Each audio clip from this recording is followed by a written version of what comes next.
Good morning, everybody. Welcome to another episode of Hawk Blogger Mornings. I am Brian Nemhauser, excited to be with you on this Wednesday morning. Yesterday, I think I said it was Wednesday, and I think the reason I said it was Wednesday yesterday is I was looking forward so much to the conversation with our guest today. Someone who I think people don't realize the impact that he had when he was here with the Seahawks and what he did.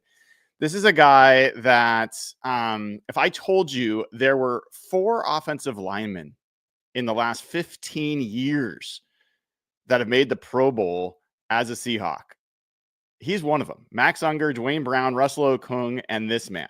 If I told you there were only two centers since Max Unger was traded that registered even a single game with a PFF grade over 80, and this guy is one of them. If I told you that there was only one center other than Max Unger in the last 15 to 20 years in Seattle that finished a season with a PFF grade over 70, let alone over 80, this guy would be one of them. Not to mention, he didn't just play one position. He played tackle, he played guard, he played center, and he played in some of the biggest games in Seahawks history. The man that I am talking about is none other than Justin Britt, who joins us today from Kansas City as he is setting up a lemonade stand, which is fantastic. And Justin, man, it is good to have you. How are you doing? I'm doing great. It's a beautiful day, like you said. We're out in Kansas City, kind of our home stomping grounds where we kind of grew up, me and my wife. So, yeah, he wanted to set up a lemonade stand, my son. So off we go. Awesome. Great way to learn some business and also make some people smile on a sunny, hot day. Man, it's really good to see you. And one of the things that caught my attention is you were just up here in Seattle recently, and I believe it's for like a Seahawks golf tournament or something like that. Is that right?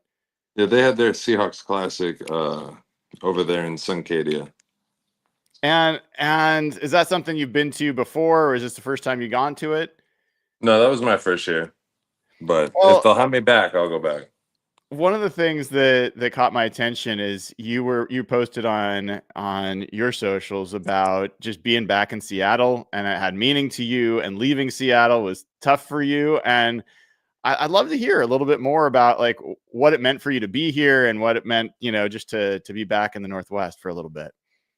Um, well, I think whenever I was there, times were a little different all around. And I always say our kind of tenure in Seattle is kind of like a movie. Showing up your rookie year to the Super Bowl champions. Richard Sherman just said that, "Don't you ever talk about me." Marshawn, jumped on the scene even more, and then the Legion of Boom, Russell Wilson, all this angry Doug Baldwin. So you show up, Pete Carroll, and you show up, and the expectation is to go right back. And to my surprise, it seemed really easy, and we went back. And then, um, you know, how that Super Bowl unfolded kind of laid out the foundation for the career and how things were going to go. But every year after that, there wasn't a bad day, working or living out in Seattle. And it wasn't until we left whenever we really, really, really realized how special of a place it is. And so you always hear these players, show up to Seattle later in their career, and they're like, "Don't leave this place if you can stay." And I was like, "Well, I'll try, but not all of it's up to me." But I was fortunate enough to sign a second contract up there and ride out most of it before my knee injury up there. But yeah, I mean, from the football aspect to the people I've met along the way, it's just like every time we go back there, it feels like home, and it feels like we were never meant to leave. So I think deep down our hearts, we hope that there's some path that's guided to us where we end up back there for the long haul. But we chose Kansas City kind of strategically also because the airport is pretty new and it's easy to get in and out of. And being in, KC, you're kind of centrally located. You can go east and west. So I can't seem to escape the mid or the Pacific Northwest, and I find myself fighting not to go up there every 2 weeks. So a lot of Well, events up there, and I'm always happy to get up there. yeah, yeah. I mean, I think one of the things that Seahawks fans love about their players is not just obviously watching them on the field, but Seattle is tucked up in the corner of the country and doesn't get as much attention. And so when players come in and they love it the way people that live here love it, I think it creates a little bit more of a connection. So I think nice to. I mean, I was just at the VMAC a couple weeks ago, and there were 13 bald eagles flying around that Yeah. practice facility. It's just it's a rare place for I sure. It's mean, a kid coming from Lebanon, Missouri, and then just staying at Mizzou, and the only time I really flew was to away games, and then ending up out in Seattle somehow. You know what I mean? It's kind of like Home Alone, or is that it? But it's like a child in a big city, and that's how I felt Mhm. whenever I first got there.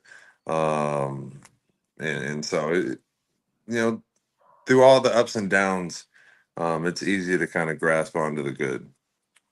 Yeah, well, and you've like really transitioned. I mean, last time I saw you, you were on standing on the practice field. I was on the sideline at the VMAC, and I was like, "Oh my god, that guy is a unit!" Like the legs on this guy are bigger than my waist, and now last time I saw you, you are marathon running. You are slim and trim. What's that been like? How did that start? Making that transition. Um, well, I stepped away from the game because of depression and anxiety. It kind of came out of nowhere. I played week one, and it just kind of spiraled instantly, and so I dealt with that for a while, which made me gain like 10, 15 pounds, and then I kind of was in a place where I wanted to better myself at that time, and so I just took on a pretty strict diet, and then at that time I found myself back going to the gym for like 2 hours a day every day, and then I jumped back on my Peloton, and I was doing that every day for at least 30 minutes. But then I was out of town, and like my 3 or 4 month streak ended because I wasn't there. And so I was like, well, like I don't have the drive to do that anymore. And so my wife was like, you should go for a run. And so at this point, I probably lost 30, 40 pounds. And so it wasn't like a super like daunting task for me to be like, all right, well, let's go try to run. But I went out way too hard, and got defeated by the running because I couldn't finish a mile. And so I sat on that for a while, but then I finally went back out there, and I made a 5K easy, and I did that until I felt like I was able to sign up for a race. But then whenever I signed up for my first 5K race, I was hooked because I was as close mentally as I could get to a game day, through all the preparation, making sure you got everything you need for the race, showing up, being there on time. Um, and so that level of uncertainty of how the race is going to go is kind of the addicting part. But yeah, it's been a long journey, and it's kind of happened pretty quick. But honestly, I'm just trying to see how far I can take it.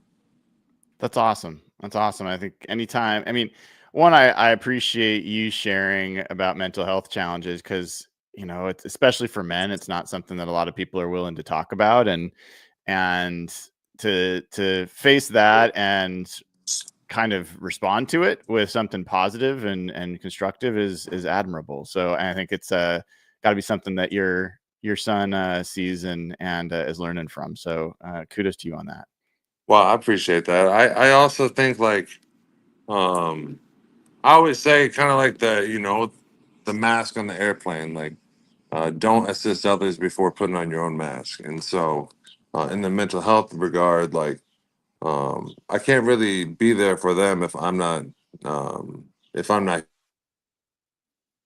if I Who- don't take care of myself mentally, and make sure my ducks are in a row, and I'm able to be the parent they need, then what's the point? So at this point, it's like the running is just something I need, and I'm like, since we're out here running, let's sign up for some races. So um, I'm thankful and lucky and fortunate enough to be able to run Chicago October 12th. So that's the main one we're going to. But July 19th, we're running Mount Rainier half marathon out on the trails. So um, I'm hooked. I'm addicted.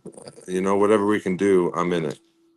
Love it. Love it. And people that don't know, I mean, training for marathons, even half marathons, is no joke. There's a lot of time required just to get ready. So that's very, very cool. Justin, we're talking to Justin Britt, formerly the Seahawks and the Houston Texans. Justin, you said something. I had a bunch of other questions for you. You said something I got to come back to you. It's like you came in as a rookie in 2014, and you're like the Seahawks had just won a Super Bowl, and you're like the expectation was to go back there, and it was almost easy to get back. And I'm sitting there thinking, I was at that NFC Championship game, and it didn't seem like that was pretty easy to get to get back. What was it like to be part of that game against the Packers? I actually wasn't playing that one. The division game right before that, I think we were playing Carolina at home, and there was like a play action pass, and I came off and I hit Thomas Davis, and as soon as we popped each other, I felt a pop in my right knee, and the MRI said I partially tore my patella tendon, and it just wasn't ready the next week. It didn't need surgery, but Alvin Bailey stepped in and did a fantastic job, which I wasn't. I was kind of mad about, but whenever I got out there and I saw Julius Peppers was pretty fired up that week, and he was coming off the line pretty quick and strong. I was like, you know what? I was like, it's okay. But no, it was crazy because it was like I had a front row seat because I wasn't playing, I wasn't dressed, and so it was like, dang, like maybe if I played, we would have won. Um, that's kind of how it was going throughout the whole game. But then we started catching momentum, and a lot of like craziness started to happen, right? And you're like, how would they let that happen? How would they let us catch that fair catch?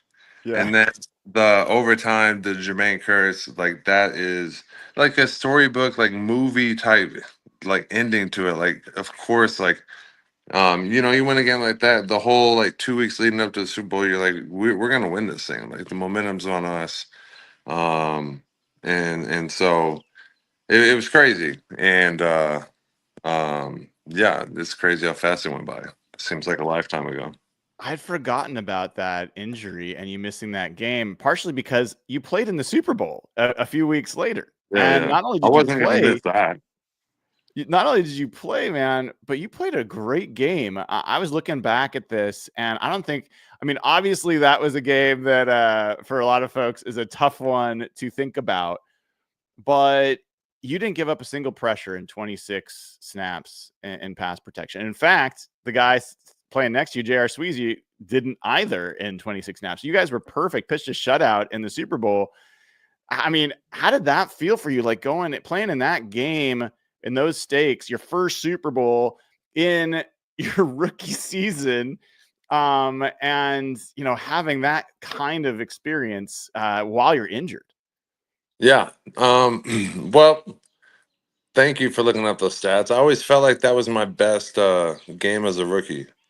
And so I kind of go through the off season. A lot of guys were upset, but I was like, I didn't get to win the one before this, so I was like, I'm happy we went. Like that was fun. Like we should have won, but that was fun.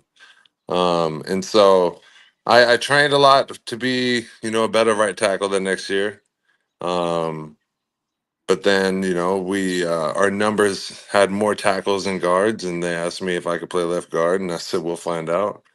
And they made me make that transition 2 weeks before the season. So that year was a lot of learning curves and a lot of adjustments, but that kind of geared me to be comfortable playing at center and playing on the inside in general. So, and it gave me a appreciation for the guards and the tackles because I knew what they were supposed to do, how to do it, and what they needed from the center.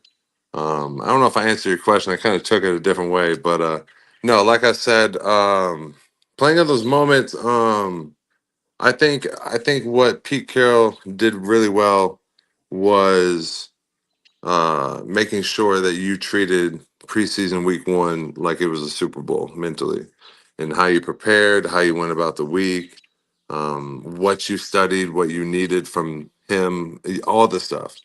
And so, like, and I bought into it because there was a lot of carryover between him and Gary Pinkel at Mizzou, with their like teaching styles. Obviously, Pete's one of one with his energy. But I bought into it, and so whenever we got to the Super Bowl, and then later in my career, every other game after that, um, it just felt the same. And so the only difference was we had to stand out there and listen to like three other songs before we could actually play. Um, Yeah. but but that was cool too because after pregame, I'm walking in and Lenny Kravitz looks at me. He's like, "What's up, man?" I was like, "What's up, bro?" And I was like, "Are you kidding me?" And then I got to meet Snoop Dogg after the Super Bowl because they still paid him to perform. And Hmm. so, no, I mean, I understand all the bitterness and sadness, but that was a while ago, and I'm like, I didn't get to win one, so I'm happy we went. I Yeah, just think I man. played one. I can appreciate that. That was the famous Katy Perry halftime show as well. With was Oh, I didn't get to see that one. Yeah, you did not. You did not. You know, there's a bunch of stuff. We're talking to Justin Britt. There's a bunch of stuff to talk about with you. That team, that era of Seahawks is known for so many different personalities. I'm going to ask you about some of them in a second, but I feel like there's some personalities that people don't know as well, and they were on that offensive line. You played next to J.R. Sweezy. You played with James Carpenter, Russell Okung, Max Unger. Uh, Talk about that offensive line room. And not only those guys, but Tom Cable as a coach. Like it felt like that room had a vibe to it that I don't think a lot of people got a chance to really see inside of. Yeah, I think that was a really good offensive line group in the sense of we just want to show up and handle our business. And, we got Russell Wilson back there slinging it. We got, Doug, Jermaine, Ricardo. Um, you got all these weapons. We had Percy that year. And I'm gonna forget Zach Miller, tight Yeah. end. Yeah. Um, but then we have Marshawn in the backfield. So it's like there was times my rookie year I just whiffed on the defensive end, and I look back and Marshawn does a and the guy falls to his knees. I'm like, all right, let's keep going. And so like that level of like it doesn't matter if I absolutely miss a block, Marshawn's gonna make him miss.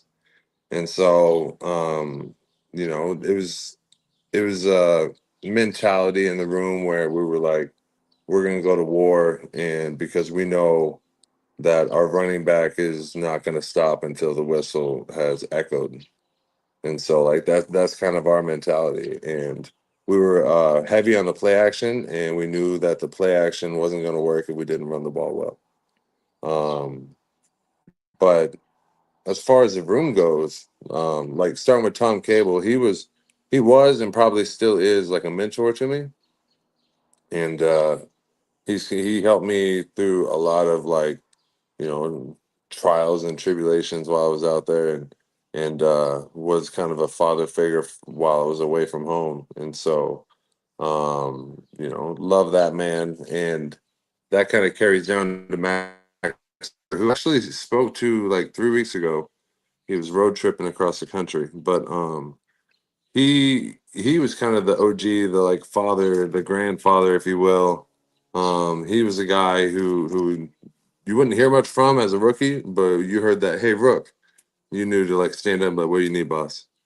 Um, and that's kind of like the respect that like the older guys got like that time. Because I mean they're Super Bowl champions, you know what I mean? Hmm. And everyone wanted to be like them. So I show up and they're like, you're fighting for a starting spot. And I look over and I got Max Unger and I got Jared Sweezy looking at me all anger like and mean, and he's like, what do you want? I'm like, I'm sorry. And then James Carpenter is probably one of the nicest people that I met in the O-line room, but he would go hard as hell on the field, and he would run through a wall for you. And then Russell Kuhn was a technician who was a financial genius, and Yeah. and was, smarter beyond, all of us type deal. But um, I just walked in the room and I just tried to soak it in. Being a rookie, I didn't try to do too much. I tried to just handle my business and come to work and be on time and not get in trouble, not get fined. But it was definitely a really good room that year, and um, I learned a lot from Max as like a leader. But then, like whenever I moved to center, he was someone I really studied film on. So that's a great question though, because a lot of people talk about like the Legion of Boom and the offensive weapons and Pete, and then it gets clouded with the Super Bowl loss. But like obviously the top 50 came out and Max Unger was on there, and I was thrilled to see him on there because he was really good while he was here, and then he left and he remained pretty good. So he was kind of the standard I was trying to reach, and it was kind of, you know it's hard to be someone else, so you just try to learn things they do and see if you can add it to them. So um, Well, I want to I, ask you about Max, something specific in a second. Before I do that, J.R. Sweezy, like this is a guy I've heard some fun stories about J.R. Sweezy, and I think back then people on the team were asked if you're to meet a guy in an alley who's on the roster, who's the guy that you'd want at your side, and a lot of people would say Sweezy. What was he like, man? He seemed intense and maybe just a little bit crazy. what for sure, but you got to remember he was a D lineman transition to O line. And so D linemen, they kind of have that chaotic type feel to them, and that um, you don't know their next move type deal. Like they're still thinking about it, and then the ball snaps, like, "Ooh, I got it." And so he kind of brings over that craziness, and I mean this with like all sincerity because he's like my brother, and I love the guy and his family and everything. But he was crazy. He was wild. And I wanted to play like him so much. And I think whenever I came into the league, um, we were like salt and pepper being on the right side because both being ex wrestlers, and um, you know, I had that running mentality of I'm gonna get a personal foul this game because I'm gonna go so hard. I'm gonna hit someone after the whistle because that's the way we play. And so I show up, and it was almost like I remember finding myself staring at JR in the locker room because I'm amazed by this man and how like exact he was, and how his routine, and how every day he did the same things, and um, it was kind of, it rubbed off on me, and I wasn't as OCD as him, but um, I tried to have that mentality of I'm gonna mess you up, and it worked out for him. He dealt with a couple injuries later in his career, but there's not a D lineman to this day that won't remember J.R. Sweezy if they played him. So, um, maybe we aren't all Hall of Famers, but if everyone remembers our name that played us, didn't we do a good job? Yeah. Yeah. Well, I certainly, I know there's a lot of Seahawks fans that will never forget that group of guys. And you mentioned Max Unger and spoke glowingly about him. And I'm going to tell you something, Justin, and you can react to it as you like. When they announced the trade of Max Unger for Jimmy Graham, I was one of the only people that went online and just slammed it immediately. I was like, this is a terrible deal. You don't trade the heart and soul of your offensive line for a finesse skill player, even if he's a really good player. And I think that the Seahawks were built on being the tougher team, being the bully in the room on the field. Mm-hmm. And this was a move away from that. This was a move toward being a finesse team. And I felt like it violated the core principles of what Pete and John, said that they were there to do, and I think intended to do. How take me inside the locker room when that was announced? Were you did you expect it? Were you surprised? What went on when that deal was made? No, I don't even know. I don't remember where I was. I don't think we were together as a team. Mm-mm. I think it was during the off season or whatever. So it's probably. I think I remember calling cable shortly after. I'm like, "What the hell is happening?" Because what people don't understand is like the center is the glue. Like he's the quarterback of the O line, and so I mean, we saw this happen. We had a tough transition at center after Max left, and I don't think Max wasn't the issue. Max isn't the reason why we lost the Super Bowl, and so we're like, why did he go? Um, and so it was very challenging, and it quickly made us all kind of have to carry more responsibility, more weight, take care of our assignments a little better, and it made everyone kind of study more because they didn't have Max to tell them exactly what to do. Max was really good at breaking the huddle and be like, boom, this is what we're doing. Like before you even get set, you're like, cool. And so you were able to play fast, and so you lost that voice a little bit. But Jimmy Graham is good people, and so that it's like whenever I'm a rookie, like just show up and do my job, and then in year 8, year 9, it's just show up and do my job, and do it to my best ability because I'm not the one who gets to build a locker room or a team, and I don't understand the business of that, but no, I'm with you. Max was not the issue for sure. Well, so, you know, that started a process for you as well. You mentioned moving around to different positions. Like you started at right tackle as a rookie, you ended up playing guard, Well, we and lost James Carpenter too. right, He went to Atlanta, I think, right? New York, I think the Jets. Oh, the Jets, and then he went to Atlanta later. Maybe. Yeah, I'll double check, but I think you're right. Um, but no, you're right, Jets first. But yeah, and so Max gets traded, um, and like I'm still gearing to be a second year right tackle. And so I'm like, what can I do better? And then I head into training camp, knowing my job even more. I always shout out Lemuel Jean Pierre because my rookie year he taught me the playbook in like a month. So that definitely made things a lot easier. But we show up. We don't have the same center. We don't have the same left guard. But we have Russell Okung, Jarrett Sweezy, and then me. And so they're plugging away at the center spot. They're plugging away at the guard spot.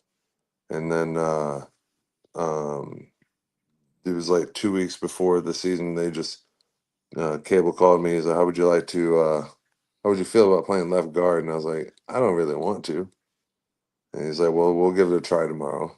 And then it didn't go well at first, but I found my rhythm enough, and I think what helped me was that I knew what the tackle needed, and so we just kind of like Jr. I was able to kind of work well, and I had Russell Okung it with me, so you know, I kind of had a safety net, someone who knew what to do and do it well. So I just found my rhythm and I tried to help the center do their job. So it was an interesting, fun year. But I always say guard was my least favorite position for And sure. why I is don't know. that? I don't know. I think in hindsight, looking back, I tried to be too much like Jarrett Sweezy, but you know what they say, it ain't easy being Sweezy. So Yeah.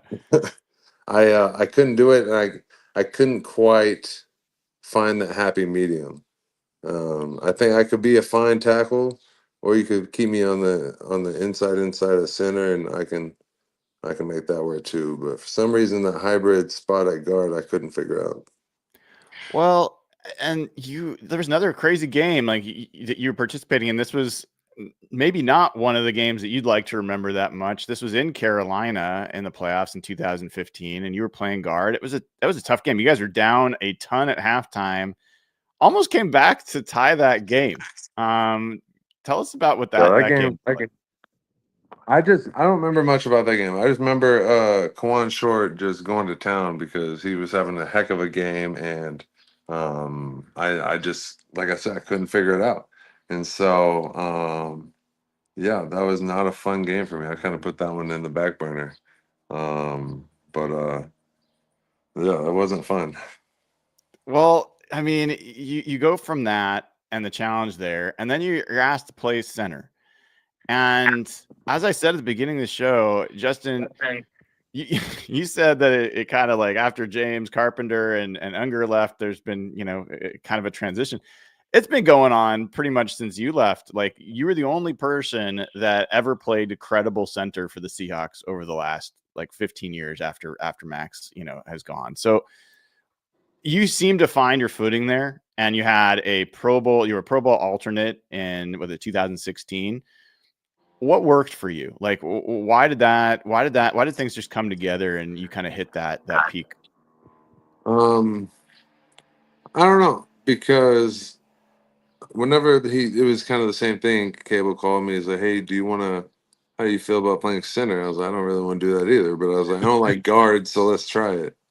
And it just, like, me bang took me to town right away in one-on-one pass rush, and I was like, "Whew." And so it took me a minute to find my footing. But it's almost like once I had a really good pass pro and felt what it was supposed to feel like, it just clicked, and I was like, "Oh, this is where I'm supposed to be." Um, and so, and then, it was really fun building a relationship with Russ, and that whole dynamic, and going about that. And I always showed up since my rookie year wanting to know my job, and wanting to be good at it. And I always wanted my teammates to trust me and trust that I knew what to do.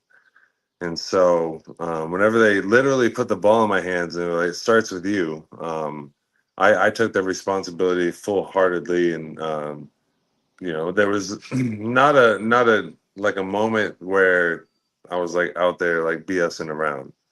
And so, I knew how serious it was to Russ, and I knew that I needed to give him a good ball, or we couldn't do anything. And so, the plays where the snaps went bad, I knew right away, and I tried to save it. Whether the ball was wet and I was sweaty, whatever it is. But um, I embrace. I'd rather be a center than be a left tackle, because that I'm an old wrestler, so it's like for a moment all eyes are on me. You know what I mean? And it's like the man in the arena, and I'm like, let's do this. And so, just the excitement, I think I was addicted to that anxiety also. Um, but it was fun. And, I didn't have to block Aaron Donald one on one as much, but I got to go hit him even more. So, things like that I took away, and it was fun. And uh yeah, it was just, it was like a accidental love story. So, but I always say they kept moving me further and further away from the money. Uh, yeah, well, yeah, that's a factor. I mean, people, don't understand that necessarily, but yeah, center is not one of the highest paid positions in the league. Justin, you have time for a couple more questions? Sure. Yeah, so I got to kind of return to this, situation where you've got guys moving around. You've got, like you said, James Carpenter leaves, Max Unger leaves, Tom Cable eventually leaves. And remind me, I don't know if that was before or after you left Seattle. You remember? No, I was there. I So was there. part of what I'm wondering is like, what's the dynamic like when, like you said, you're not the one who runs the business side of things, but you're with the coaches day to day. Um, you're not with the GM, I would assume, day to day or having those interactions. Like, how do you as players kind of, discuss, understand, debate like the moves that are getting made above the pay grade of even the coaches, and are being made at the GM level? Well, um, well, in this regard, like without like, getting too in detail with it, it's just kind of, like I said, Cable was kind of like my mentor. And so he knew a lot about what was going on in my life. And, in, in the same kind of regard, I knew what was kind of going on in the building, from whatever he told me. So, I knew that there was maybe some possibility, but it's kind of like anything. You just kind of hope for the best and hope it kind of washes away and everything works itself out. But um, I wasn't surprised by like the moment it happened because I think I was kind of prepared for it through him. What did you? I mean, I can't imagine being on a team with Marshawn Lynch and Russell Wilson. They seem like two of the most different types of dudes you can imagine. Like, what was that dynamic like with all the different personalities from Sherm to Cam to Earl to Marshawn to Russell to Doug? Like, how did that work? Well, it's kind of like my house. No kid is the same, and they all have different needs, and it's like I'm the head coach and my wife's the head coach, and we just got to figure out day to day how to make the team win the day.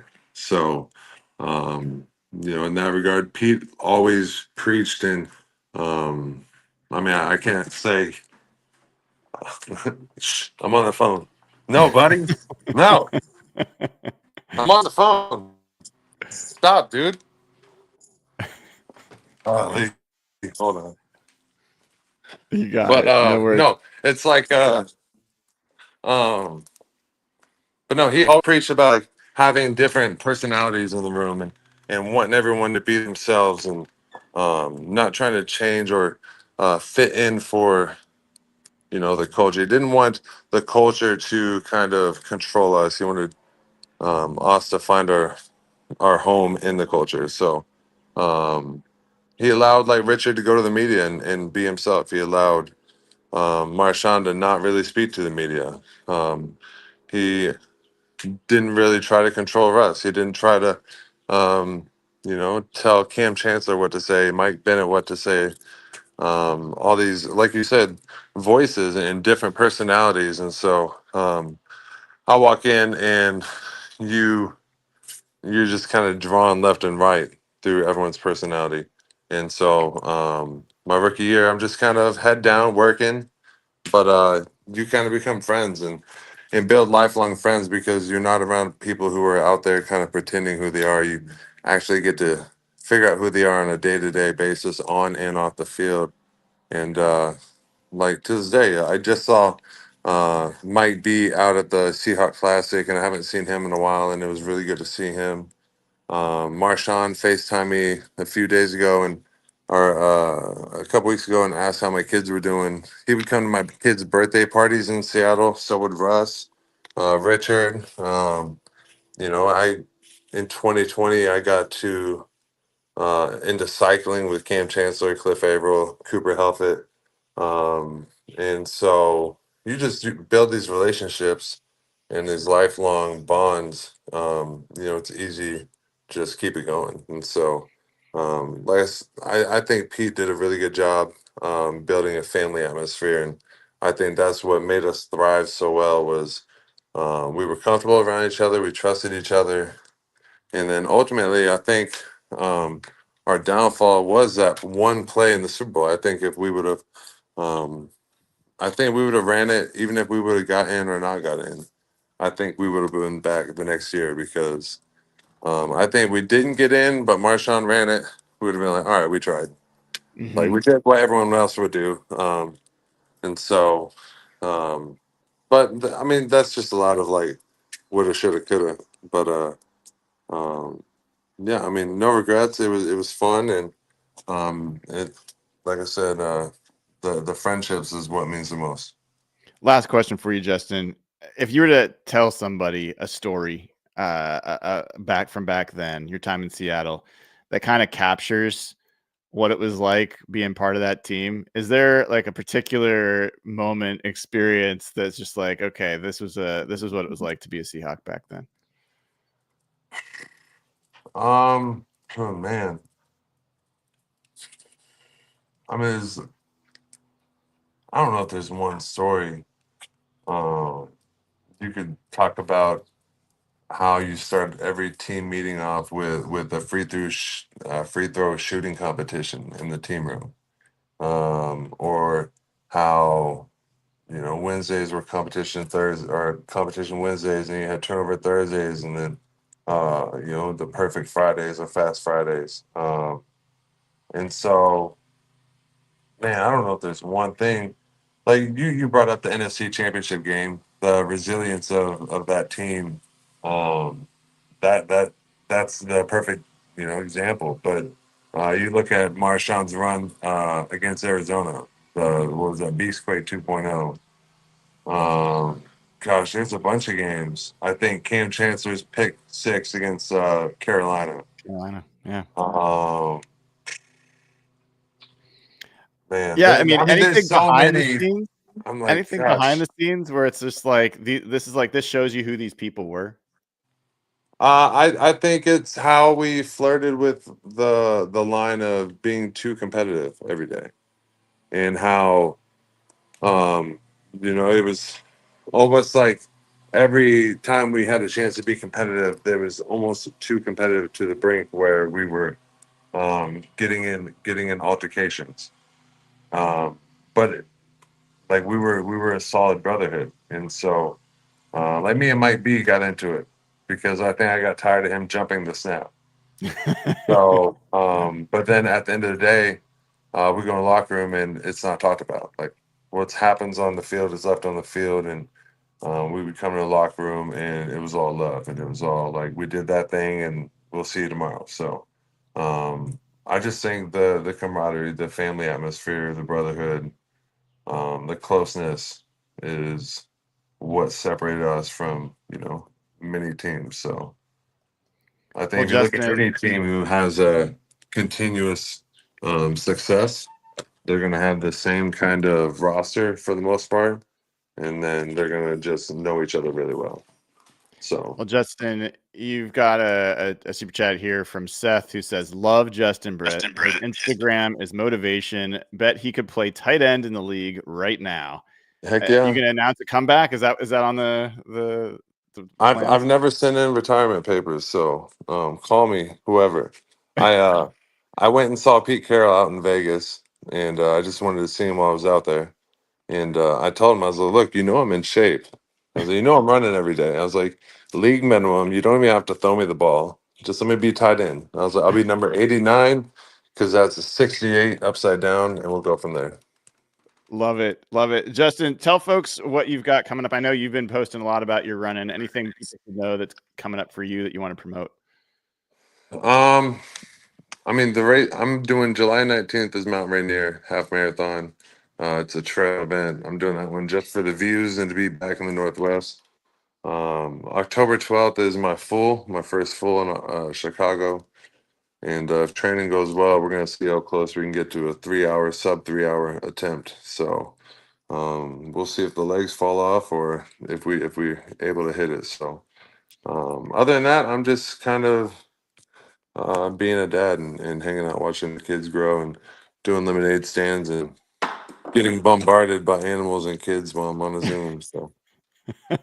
Well, Justin, just know tons of people in chat, tons of people across the Seahawks fan base appreciate what you contributed to a really special time in the Seahawks era. And, you're always welcome back in the Northwest whenever you get back up here. No, I appreciate that. Love the 12s, and we'll always be back for at least a game or two every year. Awesome. Awesome. That was Justin Britt, man. Thanks you for joining us, and have all the luck and all the speed when the wind be at your back, always on your runs. You got it. Let's run the race.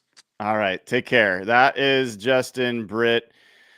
I think one of the underappreciated members of that Seahawks team, not because people, think one way or another. I think that there were so many personalities that they don't remember that there was a rookie starting at right tackle with an injured knee in the Super Bowl against the Patriots, and he pitched a shutout.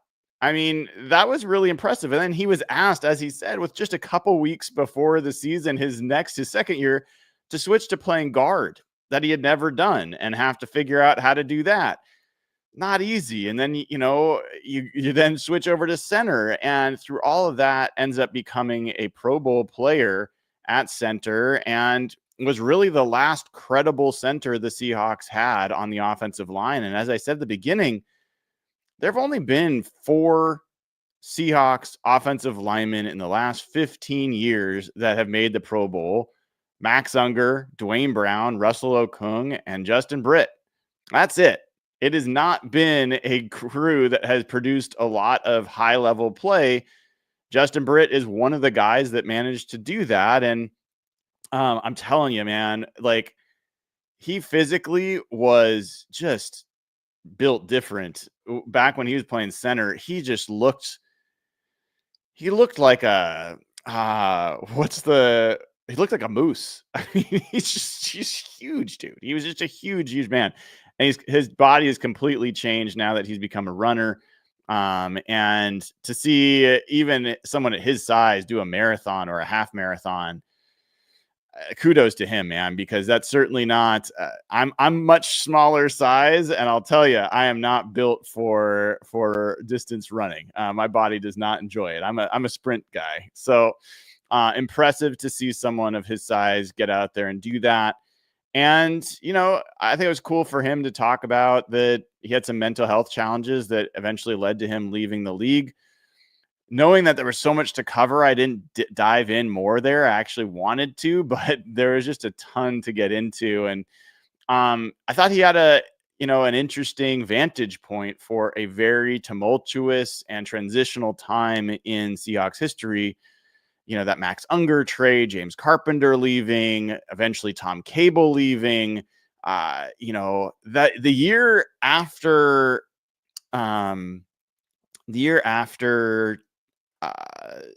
when he moved to center, 2016, when he moved to center, that was his 3rd season.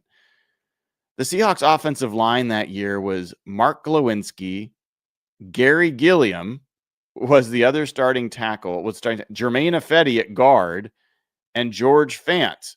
Those were the guys that played the most at the positions. But then you had Bradley Sowell and Jamarcus Webb. It was a total disaster. I mean, other than Justin Britt. And I mean, you're talking about pretty much every other guy having a PFF grade below in the 50s or lower. So Justin Britt was up there at 81.6, just like the lone star of what was a really, really challenged offensive line. And just people talk about that one play, and Justin talks about that one play in the Super Bowl and how if they just run it, they would have been back. I believe him. I think that's true. But I think that Max Unger trade was almost as damaging. And the decision to kind of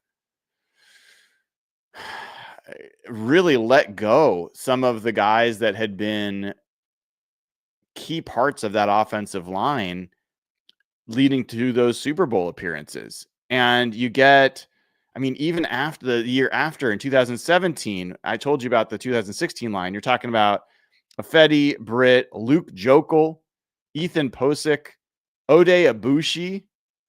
I mean, they had Riso Diambo start the year at left tackle that year before they finally were like cried uncle and traded for Dwayne Brown, and that provided some stability.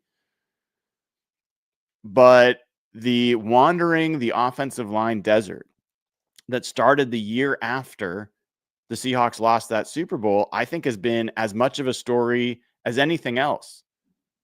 And I think they lost touch with what makes a great team starts in the trenches. So now I think they've finally kind of reacclimated. You've got a great defensive line, and I think they've got the potential to have a very good young offensive line. And they've, you've heard John Schneider talk about investing in coaching and development and not just players. And they've got the staff that hopefully can develop this group of young linemen. And you've got some experience with some of these guys, like Charles Cross, Abe Lucas are entering their 4th years. You know, you've got a little bit of tread on the tire, you know, a little bit of wear on the tread, I should say. Like you've actually seen some road, and I think that there's an opportunity for this group to end what's almost been the Max Unger curse of like there hasn't been a good Seahawks offensive line really since 2014. So it's time. It is time.